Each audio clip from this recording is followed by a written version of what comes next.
anim na taon ni Ate Wilma at Christopher ay nakapuslit siya at nakabuntis po di umano ng isang babaeng nagngangalang Rina. Ate Wilma, paano naman po nagsimula ang relasyon ninyo ni Christopher? Ano po, yung una niya, ang asawa ko, tsuin niya. Ang una po ninyong karelasyon, tsuhin. Tsuin niya. Ni Chris. Ni Chris. Paano pong naging kayo Tapos na? kamatay. Pagkamatay, to be continued. Kayo naman po. Parang Nung namatay. telenovela, nahilo ako. Alit ka lang. Nung namatay, ilan buwan lang, kami Paano pong relasyon nangyari ko, yun? Kasi nahulog na yung nahulog na yung loob ko sa kanya. Bakit po kayo nahulog? Hindi naman balon si Christopher. Parehas lang kayong kalit ng anak. Well, Tapos yun na. gaano po katotoo, Aling Wilma, na isang buwan pa lang pong namatay noon yung tsuhe ni Christopher, naging kayo na po. Kasi sa amin nakatira yan si Christopher. Tapos, siyempre nahulog yung loob ko sa kanya. Kaya ganun. Malinaw po ba kay Christopher na naging kayo o baka naman po ang pagtingin lang po niya sa anim na inyo, taon na po kami tsahin lang Oo, dahil ka lang at talaga. nagmamalasakit lang po. Kita ka lang ng Hindi po, motibo. kasi Kaya 6 na taon na po ganun. kami. Nakita ka ng motibo. Tapos nagtrabaho po siya ng construction. Diretsang tanong, Ate Wilma, pinikot niyo raw si Christopher. Hindi po, hindi. Okay. Mawalang galang na po. Mawalang galang na po, Aling Wilma. Talaga. Ilang taon na po kayo? 42, 42. At si Christopher po ay 36. 36. So, hindi naman masyadong malayo ang edad. Pwede naman talaga. Kaya lang po, papaanong nangyaring may pumasok sa picture, sa 6 na taon na pagsasama ninyo, may pumasok pong Rina na nakilala di umano ni Christopher at niligawan po. Ito po, yung si Christopher, foreman po yan sa Manila Hills. Ngayon, nagtitinda po ang nanay daw ni Rina ng bibingka doon, mga kakanin. Ngayon, may isang beses, sumama daw yung Rina na yan. Ngayon, na pamahal yung asawa ko doon. Parang nahulog rin ang, Talagang mahal niya na yan yung ang anak loob ko, doon sa hindi anak ikaw. niya. Talagang yung anak ko, Pinatulan. mahal niya dahil mas maganda yung anak Tapos ko kaysa doon ko sa'yo. nalaman. Kaya nga po, ang tanong ko, Ate Wilma, baka nga po kasi para kay Christopher, hindi naman kayo magkarelasyon, kundi na parang girlfriend at boyfriend, kundi parang tsahin at pamangkin. Bilang ang talagang karelasyon po ninyo Hindi po. ay yung tsuhin niya. Hindi po talaga mag-asawa kami po. Dire- na taon na. Bakit mo lang si Ay, ang kakapal na Diretso ang tanong, Ate Wilma. kakapal na mga mukha. So kung talagang kayo po ni Christopher, meron po bang naging something? Wala na po. Wala na po. Di ko po. Wala! Wala po. Wala rin pong tochi-tochi! Wala po. Wala rin pong... Ay, nakasawa ko. anak sa anak ko, kaya dapat yung anak ko. Wala rin pong tinidirit? Ikaw. Wala rin tinidirit? Wala po. Kapal na mukha nitong... So sa makatuwid, Nakapalang ka ang mangyayari, pagka po walang makaing bibingka, maghahanap po ng bibingka.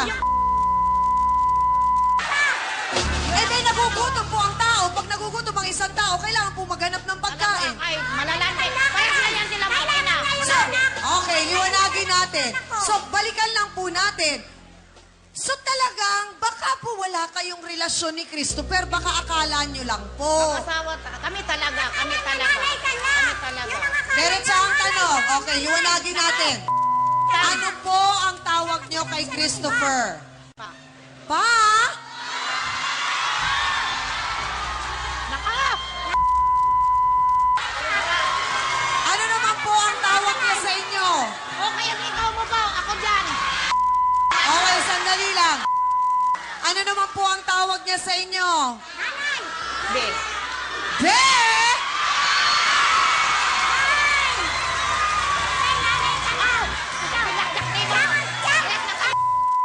Hindi ho ba? Ano yun? Pa, be.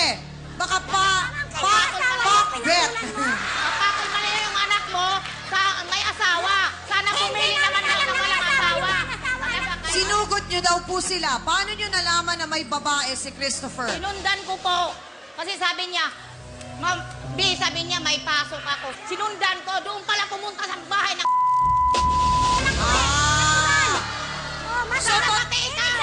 Okay, so, Asawa ko. Ate Wilma, yung ding nangyaring yon, yung araw na yon, nagpunta kayo sa kanila at pinagbantaan po ninyo?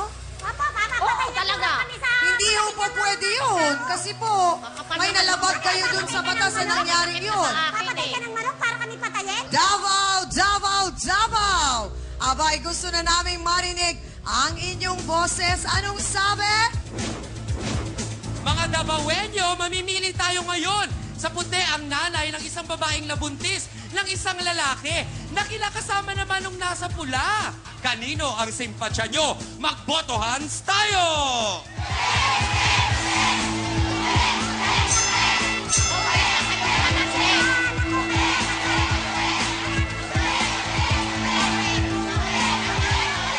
Abatsyang!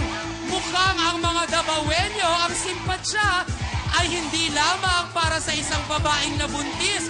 Mukhang ang mas inaalala nitong mga to ay yung batang baka lumaking walang ama. Kaya siguro ang simpatsya nila talaga ngayon ay na kay ating mayor na. Yon ang ating botohans. Maraming salamat sa ating mga sausawera at sausawera dito sa Davao. Alam po ninyo mga kapatid, ang sabi niya, wala raw siyang pakialam kung may nauna ng kinakasama itong si Christopher. At umaasa pa rin siya na pakakasalan siya ng lalaking ama ng kanyang anak. Narito po, si Rina Orobia. Pasok!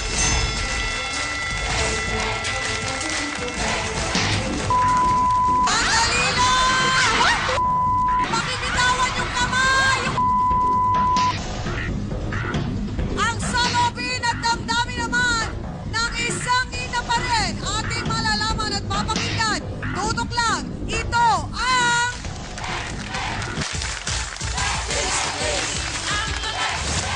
Kung talagang nagmamahalan po si Christopher at si Rina, hindi niyo po ba kayang palayain si Christopher? Hindi po, hindi. Hindi. Hindi. Magkamatayan na lang. Hindi. Okay, sandali lang. Marami ang nakisimpatsya, nagalit at lumuha dahil sa malupit na eksena ng ama sa kanyang mga anak. Ako po'y naiiyak at naaawa para po sa mga anak ninyo.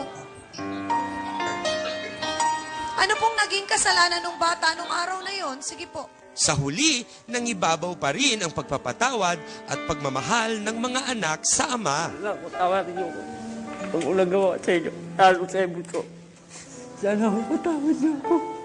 Sana ngayon, simula ng araw ito, papagawin ko na lahat. Ang pagkukulang ko, suplihan ko na ng panibagong buhay. At ang nasimulang hakbang sa face-to-face na tulungan silang maghilom ang sugat ay ipinagpatuloy namin sa pamamagitan ng isang family day. Salamat po ako sa face-to-face. Kung di dahil po sa face-to-face, di po magbabago yung ugali ng tatay ko po.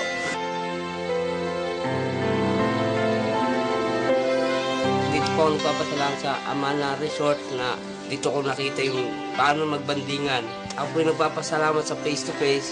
Kung hindi dahil sa kanila, hindi ko malalaman kung anong natural kong ugali at ano yung pagbabago na dapat baguhin. Kaya ako nagpapasalamat sa lahat ng staff. Kung hindi dahil sa kanila, hindi ko magagampanan bilang tunay na ama at ano ako sa kanila. At ano rin sila sa akin.